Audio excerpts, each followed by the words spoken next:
Traffic crashes, traffic fatalities, and auto insurance premium rates are increasing faster in Georgia than in other states across the country. Lawmakers and law enforcement say it's because of these, and now they're hoping a bill passes to get these cell phones out of your hands while you're driving. It only takes a walk upstairs inside Craig and Kathy Clark's home to see loss in a physical form. Their daughter's bedroom is filled with photos and accolades, but it stays empty. Emily Clark is one of 5 Georgia Southern nursing students killed in a car accident by a distracted driver in April 2015. It's trying to find the new normal for our family. Our family dynamics completely changed, and it's hard.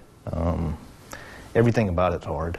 They say Emily was compassionate and loved helping people. That's why nursing was a perfect fit. Now they're hoping to help others by advocating for a new bill aiming to reduce distracted driving. You know, we want to honor Emily the best we can, and to honor her legacy and her memory. And this is a way to do it, to try to help others and, you know, try to make our roads safer. I would call this the DUI issue of our generation. Distracted driving is the DUI issue of our generation, and we have got to stop it. So Representative John Carson is proposing a hands-free driving law for Georgia. Under it, cell phones must be mounted on a passenger seat anywhere but your hands. You can use it for dialing a phone number, ending a call, and you can use your phone for GPS navigation. But other than that, hands-free. Skyrocketing car insurance premiums, not deaths, drove Carson's interest in changing the law initially. In 2016, Georgia's insurance premium rates increased by about 12%. That's more than double the national average increase of just under 6%. People that text and drive, they don't admit to texting and driving.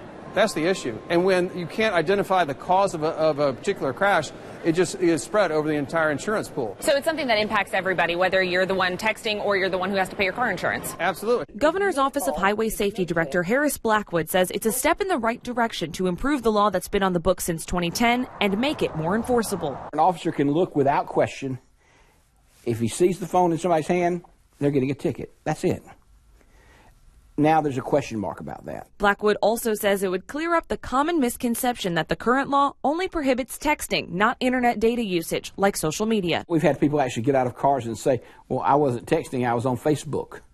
No. The bottom line for Blackwood, saving lives. We're killing people at the rate of 1 every 6 hours.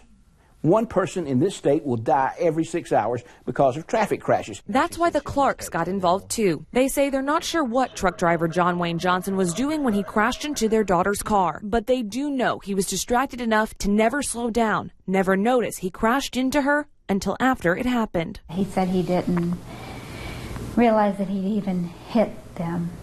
He thought it was a bump in the road, so, and he hit her and went over the top of her vehicle. For you to hear that someone can be that distracted while operating a vehicle, is that just sort of an obvious, hello, we need to do something to change this law? Exactly. Absolutely. Yes.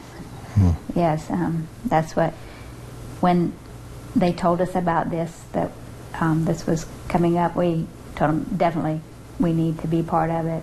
We'll do whatever we can to help. So they started calling, emailing, and meeting with lawmakers and testifying in committee meetings, sharing their story and their pain publicly. I don't know if it will ever get easy to be able to talk about that, but you guys are sharing that story because you think it can help. We don't want anybody else to have to sit here when it's something that can be so easily prevented. And, you know, until we, you know, get people to put their phones down and pay attention when they drive, you know, we're going to continue to see these kind of fatalities and accidents happen. Carson's current version of the bill increases the fine and implements a new staggered points system, increasing the number levied against your license with each offense. People know that it's dangerous, but they don't seem to stop doing it. What do you think it's going to take for people to actually stop texting and driving? It's going to, what it really is going to take is culture change.